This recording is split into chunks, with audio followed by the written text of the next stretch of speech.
আচ্ছা,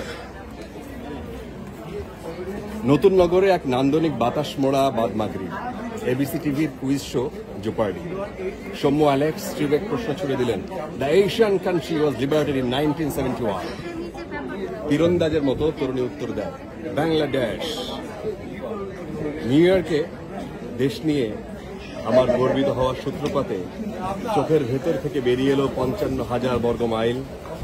আদিগন্ত সবুজ ঘাস আর আগরবাতি গন্ধে পাখি হয়ে উড়ে বেড়াই রাজধানীর অলিগলি, গুলিস্তান, নবাবপুর। হায় বাংলাদেশ বলা তরুণীর নাম জানা হয়নি। ইচ্ছা ছিল একদিন অ্যালেক্সের সাথে দেখা হবে, জানাবো ধন্যবাদ, বলবো আমি বাংলাদেশের মেয়ে। না, কোভিড না, ক্যান্সার আমার ইচ্ছাকে হত্যা করেছে। কবি মনিজা রহমান, উনি একজন মার্কিন নাগরিক, এখন যুক্তরাষ্ট্রে থাকেন। বেসিক্যালি তিনি আমাদের কলিগ ছিলেন ইন্ডিপেন্ডেন্ট টেলিভিশনে। উনি একমাত্র নারী হিসেবে উনি প্রথম সম্পাদক ছিলেন। ক্রীড়া সাংবাদিকতা উনি করে গেছেন প্রায় তার ক্যারিয়ারের পুরোটা জুড়ে। এখন তিনি শিক্ষক।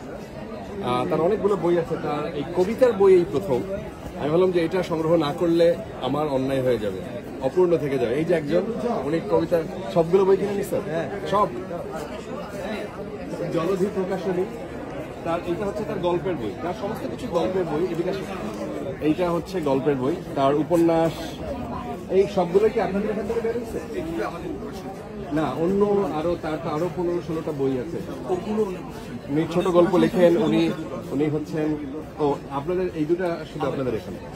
তো মনিজা রহমানের এই বইটা আপনারা 91, 191, 192, 192, 93 দোকান নম্বর। এটা হচ্ছে জলধি প্রকাশনী। এটা সোল্ড আউট হয়ে গেছে, আরো আছে। আজকে আপাতত যা ছিল আমরা নিয়ে নিচ্ছি।